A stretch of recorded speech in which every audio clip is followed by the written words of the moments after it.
はい、じゃあ時間になったので、次は、ジョナサン・ロックウェイさんの Improving Your Catalyst Application です。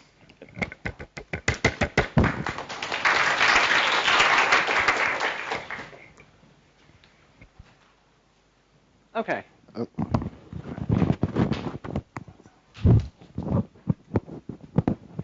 Okay, can you guys hear me okay? Yep. Okay. All right, I'm John Rockway, as you may know. If you like any of the material in the talk is up at www.jrock.us. I actually just uploaded it so you can actually follow along if you feel like it. And I blog about Catalyst regularly at blog.jrock.us, so you should definitely take a look at that. As for the Catalyst project as a whole, we have a bunch of resources for you. Our main website, catalystframework.org, just gives you an overview of Catalyst. But some of the cool stuff is we have Planet Catalyst, which takes all the blogs that talk about Catalyst, at least people that we know about, and puts it all on one site. And we have a Japanese version, so please take a look at that.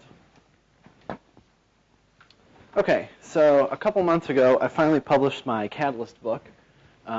It's this one. If anyone wants to take a look at this afterwards, please let me know, and you can.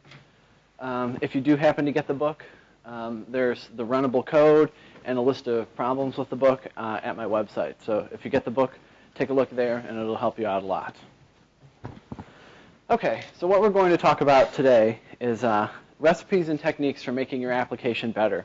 I'm assuming you already know Catalyst. Perhaps you're using Catalyst, and this will help you, make things work more smoothly. And it also covers DBIX class because I use DBIX class and Catalyst a lot together. Okay, so by making your application better, what do I mean? Well, there are a number of things that I would call better. For example, less code, less repeated code, less time spent developing, quickly put things together, less bugs is always good, and finally, a better user experience. If your application looks better to users, then they'll think the application is better. Okay, so how can we have less code? Well, first, use Catalyst to do Catalyst things. Don't reinvent core functionality. I see this all the time, people on the mailing list that say, this is really hard with Catalyst, and they just, they had a hard time because they wrote their own version of something Catalyst already does. If you're already using Catalyst to the maximum extent, be sure to check CPAN for modules. The best kind of code in your application is code that you didn't write, because you don't have to write it and you don't have to maintain it.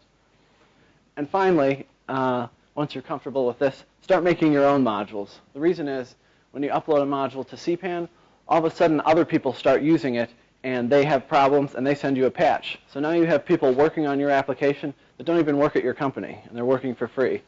So that's always good. Okay, less repetition. Now, this is obviously something you want to aim for in any application, not just a Catalyst application. Oops, what did I press? Okay, so this just means if you see yourself doing something again and again and again, ask yourself, why am I doing this? And try to make it so you only do that one thing once, maybe with a few special cases. And this is what programming is, basically. Okay, so another metric that we can use to determine a better application is ones that go together faster. So if you ignore the other advice and you write a lot of a code, you don't use modules, you reinvent the CPAN, your application is going to take forever to write.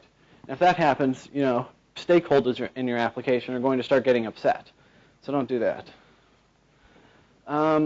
What I like to do is, every time I start a new Catalyst application, I don't try to do something new. I try to stick with what I'm already comfortable with and build libraries that support that style.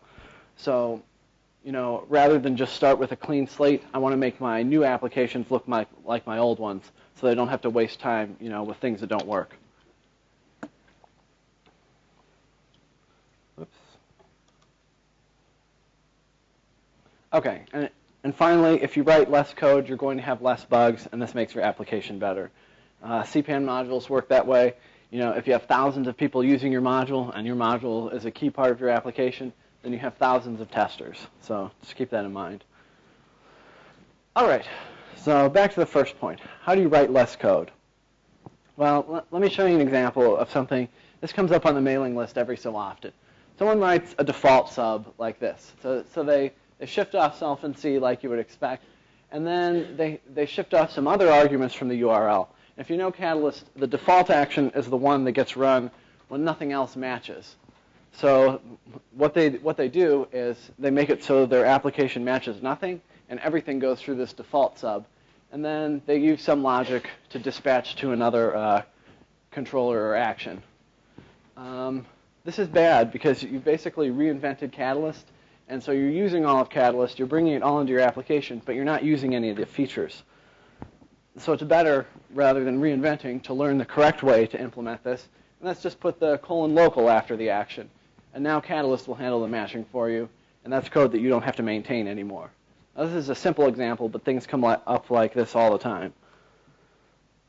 In case you're not familiar with all the action matching rules that we have now, there are a bunch. There's local, which with no arguments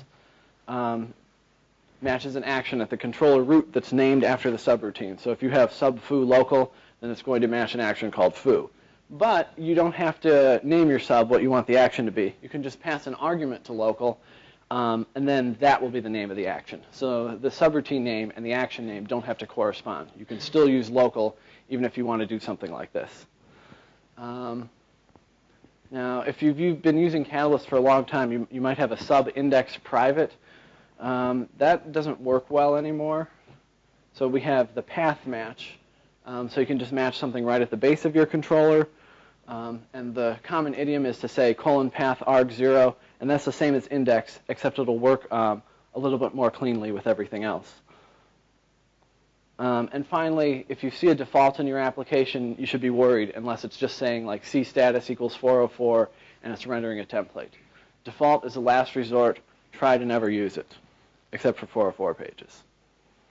Okay, so chained it's not a new feature to Catalyst, but it's one of the newer ones. So if you haven't used it, you can definitely clean up your app like this. So the code that we see here is from one of my example applications called KittyWiki. KittyWiki you can get from my website. But anyway, so it's a wiki, and it has pages that we get with this C-model wiki. What I'm trying to show here is that I have this base wiki action that gets called before this latest action. So this latest action depends on wiki running before it, and Catalyst will ensure that happens. So,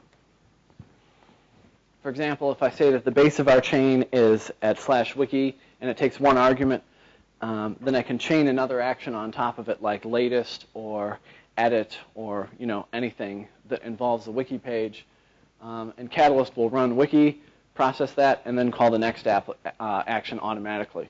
So this is something that I see a lot of people implementing in auto or in default actions, and you don't need to. Catalyst makes it easy to do for you.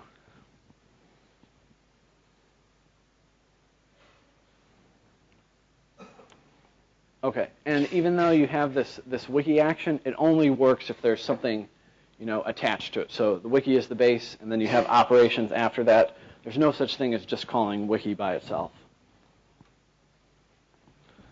Okay, so how does this make your application better? It's nice to use features in the framework, but if it already works, why bother? Well, the answer is if you want to add a new action that depends on this wiki setup, all you do is write this. And now you have that action, you have an environment set up, and you just write a little bit of code to implement that action. There's no housekeeping you have to do or anything like that. So this is maintainable because it's only one line of code to add a new action, and everything is well compartmentalized. And it's clean because all the details are abstracted away by Catalyst, and you just see chained wiki, path part arg0. Okay, so along these lines, we want to continue to not rewrite Catalyst, okay? And sometimes even the simplest things are actually rewriting parts of Catalyst. So I'm sure everyone has something in their application like this, where they say, if the request method is get, do something. If the request method is post, do something else. It's very common for like form submissions. So when it's get, you show the form. When it's post, you process the form and redirect to somewhere else. It's a very common pattern.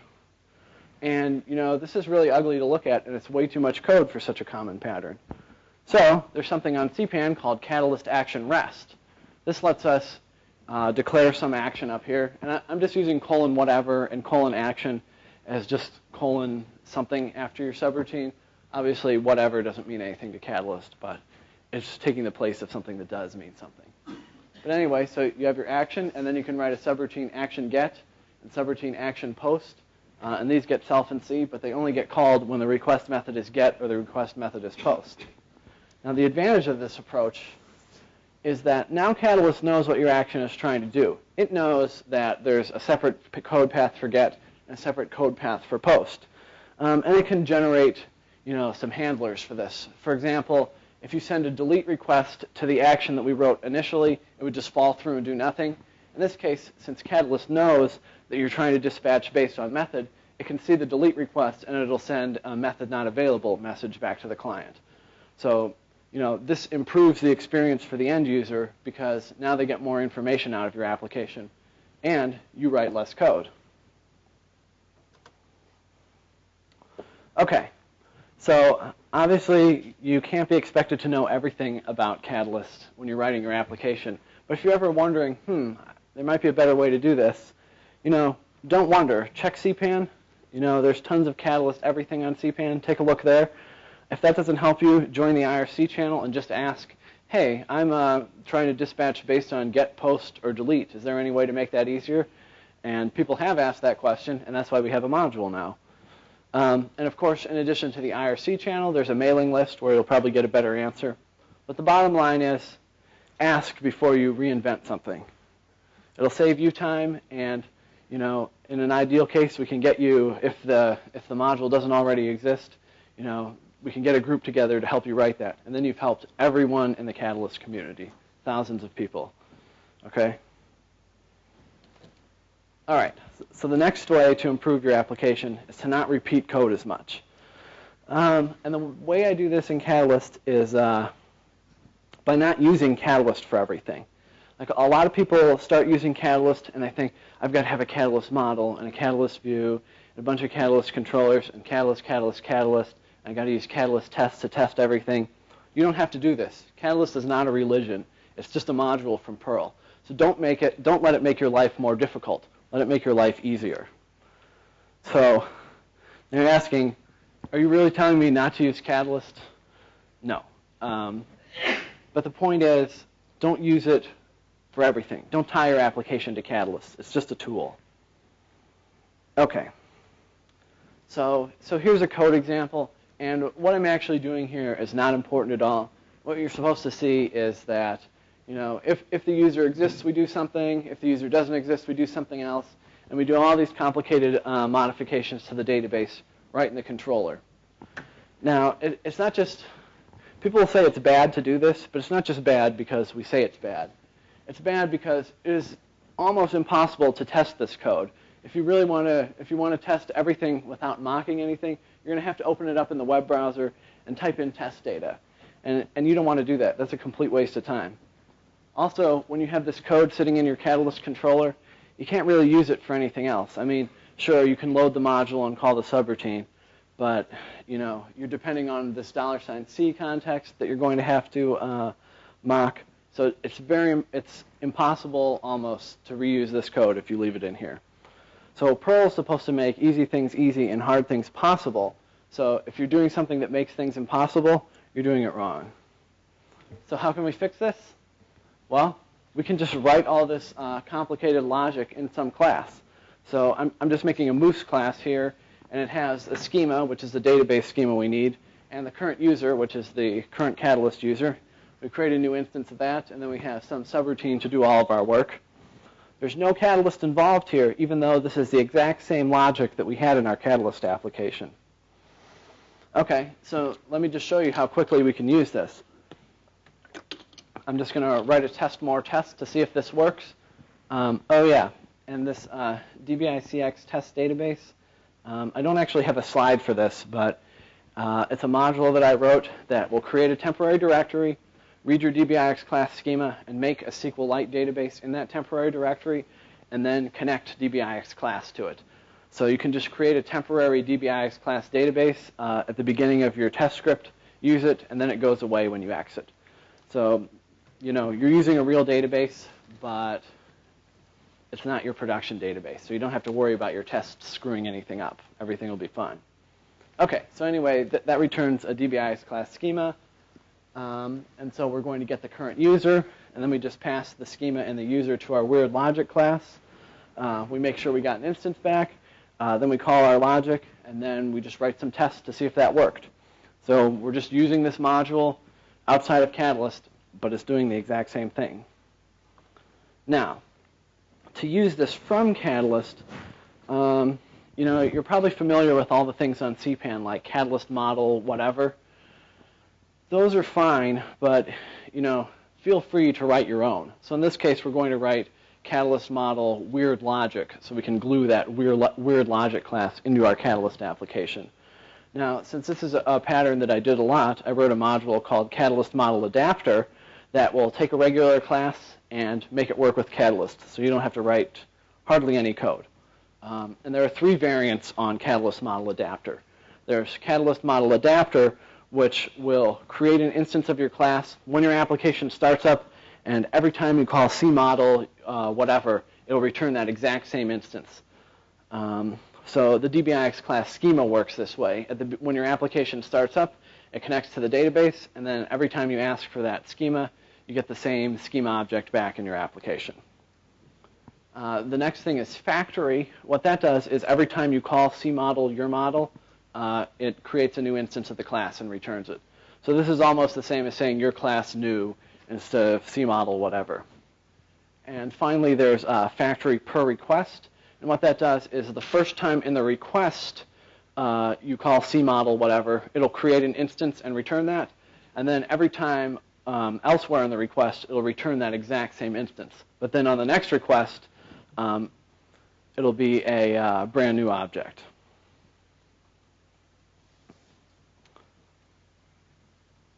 Okay, so the simplest way to use Catalyst model adapter is you say package myapp model foo, use strict use warnings, use base Catalyst model adapter, and then through Catalyst configuration mechanism, you just say our real class that we're using to back this model is myapp backend foo, and it'll take care of everything else for you. So you just call cmodel foo, and then you get an instance of the class. Okay, now it's also possible to send some arguments to the constructor. You would just use this syntax. Or you can specify these in your config file, just like this. Okay, but let's go back to that weird logic thing that we were talking about earlier. So it works almost the same, except this time we're using factory per request, because if you remember, we depend on cuser, and the user is probably going to change between requests. We wouldn't want to do this at the beginning of the application adapter, because there wouldn't be a currently logged in user at that time.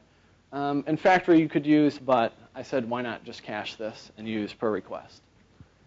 So anyway, this prepare argument subroutine is called when this module is trying to create an instance for you.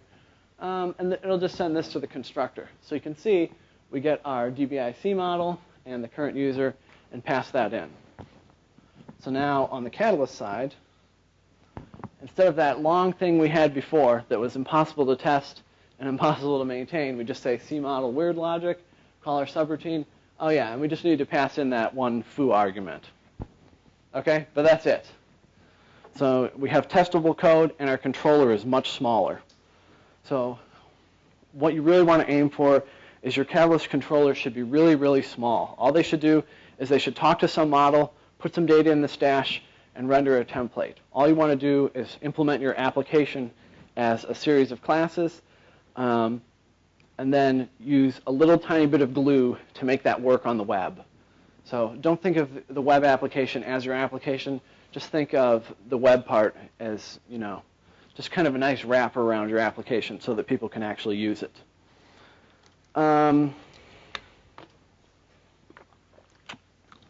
Okay, so you notice when we were writing the test, we have test www mechanized catalyst, and we have test catalyst that will actually start up your application, send it an HTTP request, run that request, and return the HTTP response.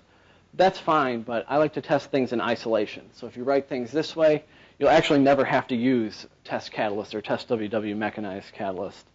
And I recently wrote an application like this, and I used to be really big into using test WW mechanized catalyst.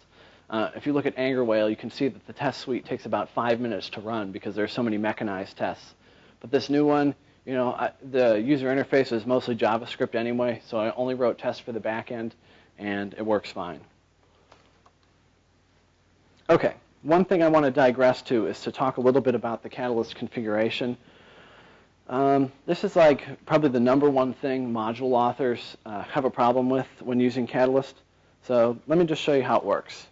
The way Catalyst configuration works is that, of course, you have the full app configuration. And basically, you're free to do whatever you want with that. But it's a class configuration that can be kind of confusing for people.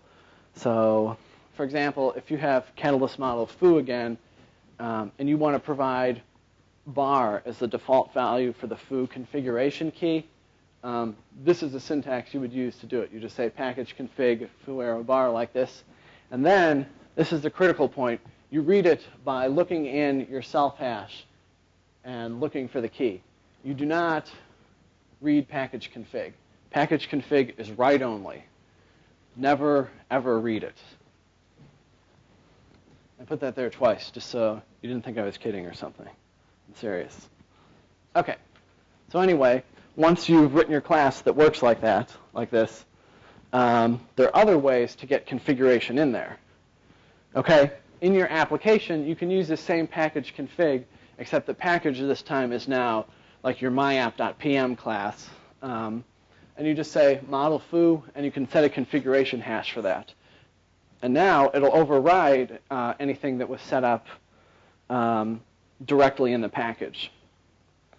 Okay, and finally, the YAML file overrides this. So if in your YAML file you say model foo quux, then that'll override whatever you said in myapp.pm. It'll override whatever you said in the actual package.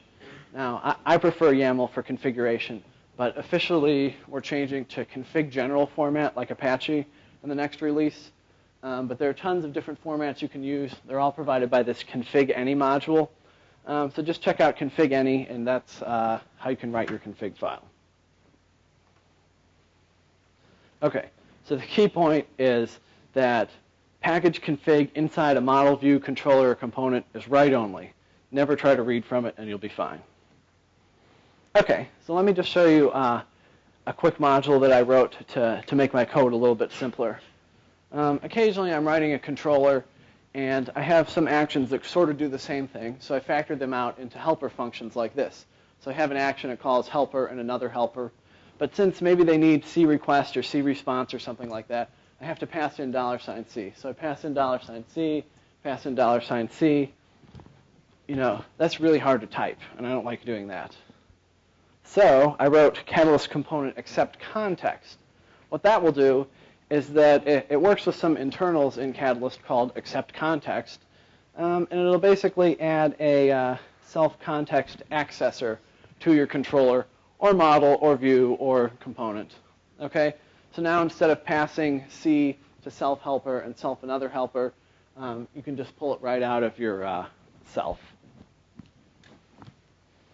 Okay, so this is something that I use in almost all of my applications, just because it makes them a little bit easier to read and prettier, I think.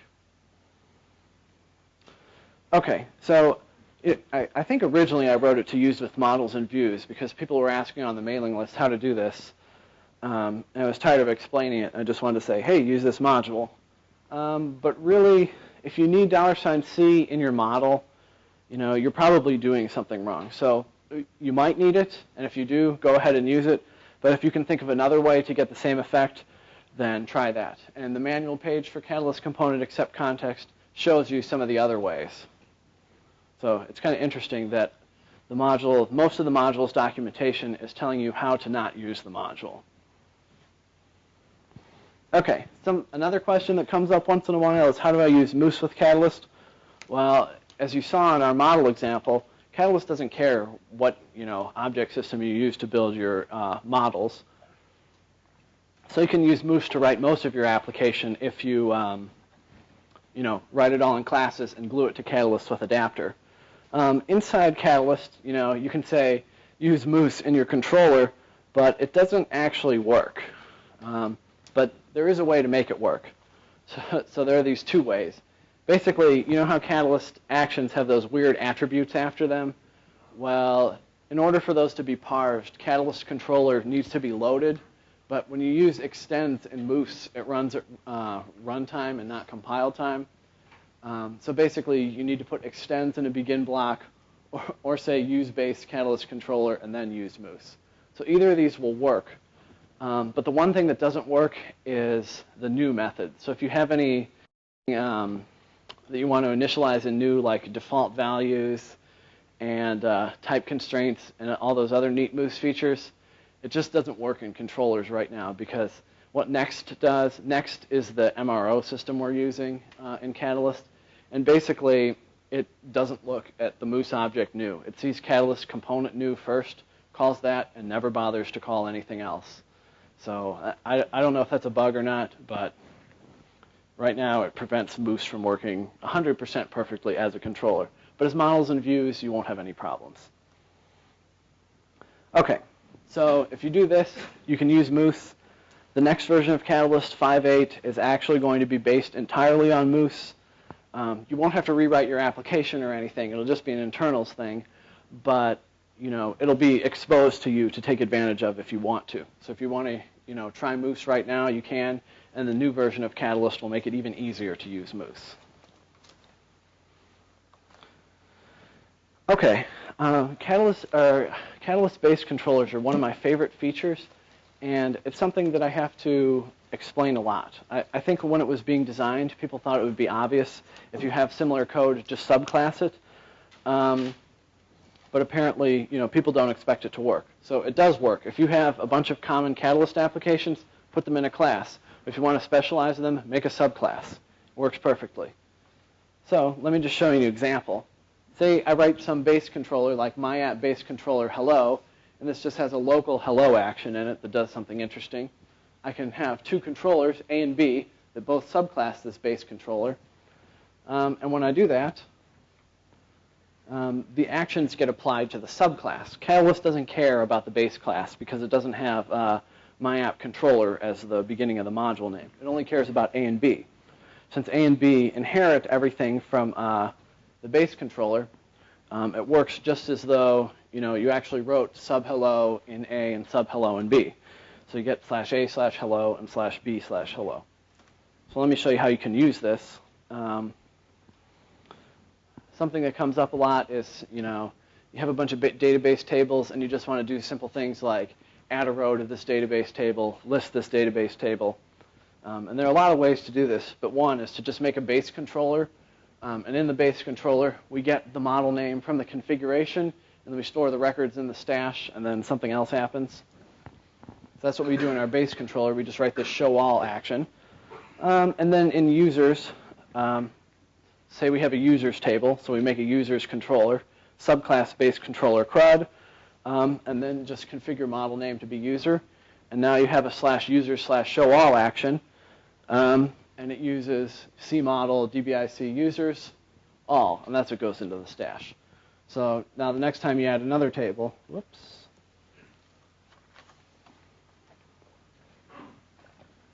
Yeah, so the next time you add another table, you just add another controller, subclass, and you don't have to write this code a million times. It's inherited, and you get all the actions, and it just works. So again, I rarely write an application that doesn't use this technique, so I think it's valuable. Okay, how are we doing for time? If you wait 20 seconds, we'll do this. Okay, cool. Thank you.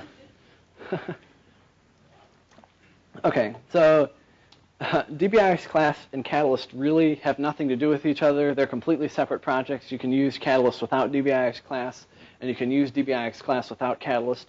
But I think a lot of us, thank you, I think a lot of us use them together. So I'm just going to show you a couple of techniques I use with DBIX class that makes writing Catalyst applications easier. Okay, so DBIX class, like Catalyst, is fully object-oriented, and we can exploit that to make our lives easier. So something that's come up on a lot of my recent projects is that we've had tables that are just entities, like a list of books or a list of users or something like that. We've wanted to add, tag clouds to that. So if you've ever modeled this in the database, you know how you have your entity table and you have your tags table, and then you have a link table that maps them all together. So in DBIX class, this involves creating 3 classes, and that's a lot of typing. So I wrote a module to just, given a tags table, or given a tags class and given the entity class, it'll automatically generate the link table for me and all the relationships. So, okay, yes. So this slide, I actually cut and paste this out of one of my applications. I really mean to put it up on CPAN soon. So I'm just going to go through it very quickly. But basically, it's a little bit on the long side for a slide. Anyway, so it asks you for all these things, and then it basically just pretends that it's a DBIX class result source, and it calls all these methods on it to set up relationships.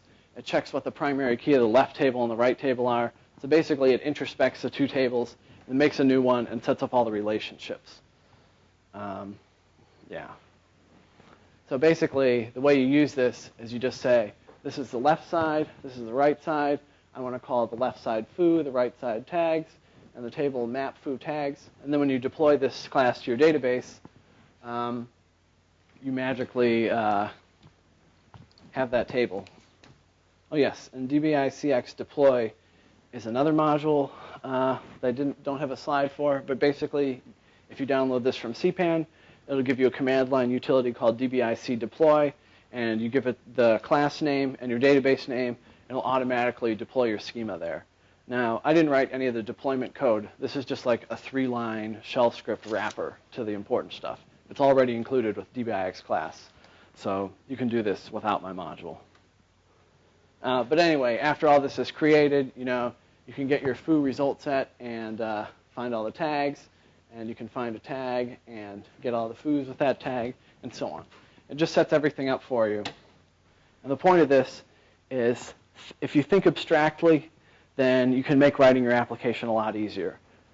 Instead of calling methods on specific classes to set things up, I just made it a variable, and now I never have to do this repetitive thing again. Okay?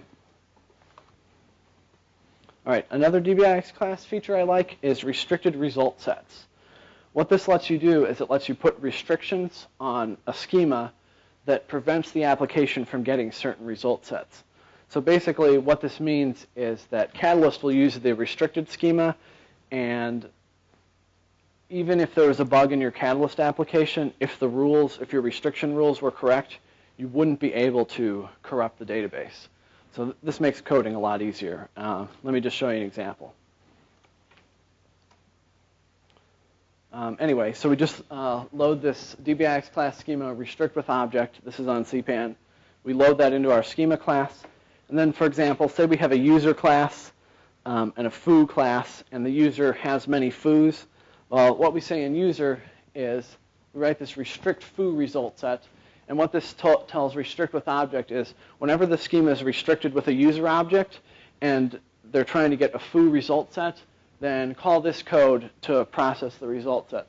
So what we do is we strip out all the rows that aren't related to this user, and the application will never even see that they exist. Okay, and so we use it like this. We just say result set user find J Rockway, restrict with object the user, that's me. And then this restricted schema will return restricted result sets. So when I say restricted result set foo, normally this would be every row in that table, but since it's restricted, it'll only be my rows. So if I call delete, even though this looks like I'm deleting the entire database, I'm only deleting rows that, are mine. Okay, so this is another thing that I've had on slides before and I haven't CPAN'd yet. It's because it's kind of flaky, but you can try it out. Basically what this does is it'll create a new DBIX class model that will restrict everything with the currently logged in user. So you just say DBIC restricted table name, and then you get the restricted object. So you can take a look at this and try it in your application. And if it works, email me so that I can CPAN it. And if it doesn't work, email me so I can fix it before I CPAN it. Okay, so anyway, you just use it like this. So you can say cmodel DBIC restricted foo delete. and you don't have to worry about whatever rules, would normally apply. So normally you'd say C user search related foo, but now you don't have to worry about this in your application. You can just say, give me all applicable foos and delete those. I don't care about the rest. So this means you can write your rules, your access control rules right in the DBIX class. And there's no way that you can ever forget to check it because this module is doing all the checking for you. So if you screw something up in your Catalyst application, but your business rules are okay, then you're not going to lose anything important. The bug won't matter. And it's nice and relaxing to just see model, restricted food, delete, and let somebody else handle the problem. So I think this will make your app better. All right, a couple more things. I think I'm running out of time.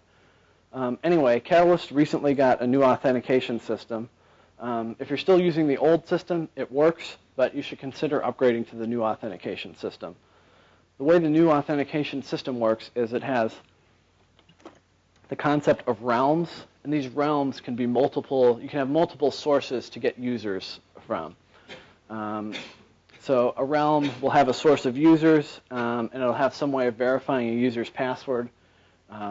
The method of verifying the username and password is called a credential, and the place where the users are stored that can return user objects is called the store. So here's just a really simple configuration. Make sure you have the session and authentication plugins loaded, and then you just say, I want the default realm to be users, and then just declare a realm called users. It has the credential called password, which just checks a password, and it has a store called minimal, which just makes this hash the user's database. What?